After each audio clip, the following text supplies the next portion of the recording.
I'm Dr. Emily Porter. I'm a board-certified emergency physician in Austin, Texas. So I'm also happen to be the sister of Katie Porter, who's a representative in Congress, who about a week ago made national headlines for her whiteboard. Right now, we're in the middle of this coronavirus outbreak.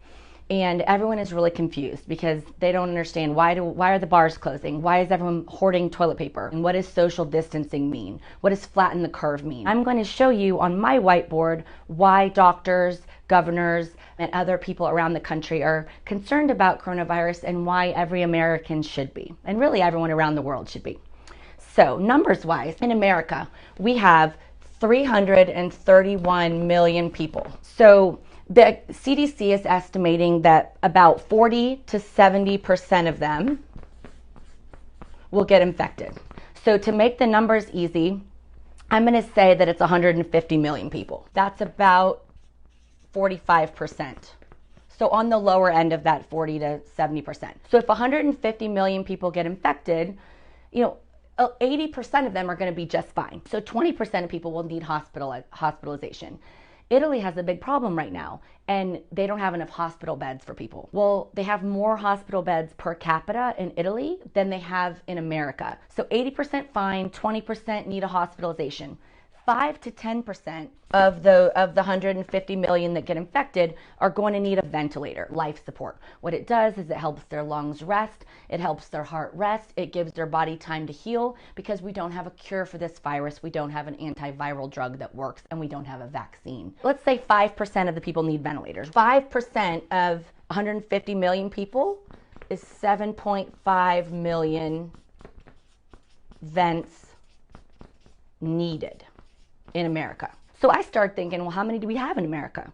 Like, I'm in Texas, it's a big state, we've got a lot of big hospital systems. We probably have more than enough to take care of everybody. So I looked it up, and in Texas, we only have about 4,000. And so America-wide, we have about, they estimate between 72,000 and 120,000. We're going to say we have 150,000. So let's say we have 150,000 vents available in the country. 0.02% of people could get a ventilator if they needed one. 1 in 50 people who need a ventilator can get one. That means that 49 people out of 50 are going to die. That is scary. That should scare you. That scares me. That should scare everybody who can understand basic math, including my second grader, that 1 in 50 are bad odds. So what that also means is that the doctors have to choose who that 1 in 50 is. Can you imagine? Can you imagine if you had to say, oh, I'm sorry, you have had cancer before, so therefore you don't have a perfectly clean bill of health, so you're not worth saving. Can you imagine saying, oh, I'm sorry, you're 80 and I've got a 30-year-old that needs the ventilator? Making those choices, because that's what they're doing in Italy right now. Unless you want somebody to decide whether you're worth saving, or your dad, or your sister, or your baby, or your grandma is worth saving, you have to do your part to prevent us from having to make these decisions, because we're heading there, and we're heading there very, very quickly. So you've heard about flattening the curve. This is what that curve means. The number of cases of coronavirus, if we don't do anything besides just what we've been doing, if we follow other countries' leads, it's basically exponentially growing. It means it doubles to triples every 2 days or so, roughly. And this is the healthcare system capacity. That's a line. If we don't do anything without protective measures, we're going to end up here, above the ability to take care of everybody. What that means is that all these people, and probably more, die. They die because we don't have ventilators for them. And we have to start playing Russian roulette of who's going to get saved. We're practicing social distancing. We're not going out of the house except to the grocery store to go for a walk.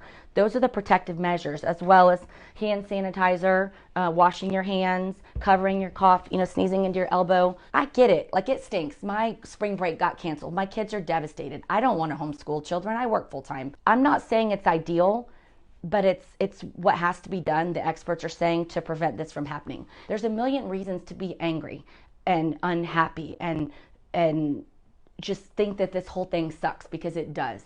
But what really sucks is losing 47 million people. So I'm washing my hands. I'm doing my part. And I'm also just listening to what I'm being told by the experts. And I really hope that you can too. This is about everybody coming together for the common good, that we want a future for our children.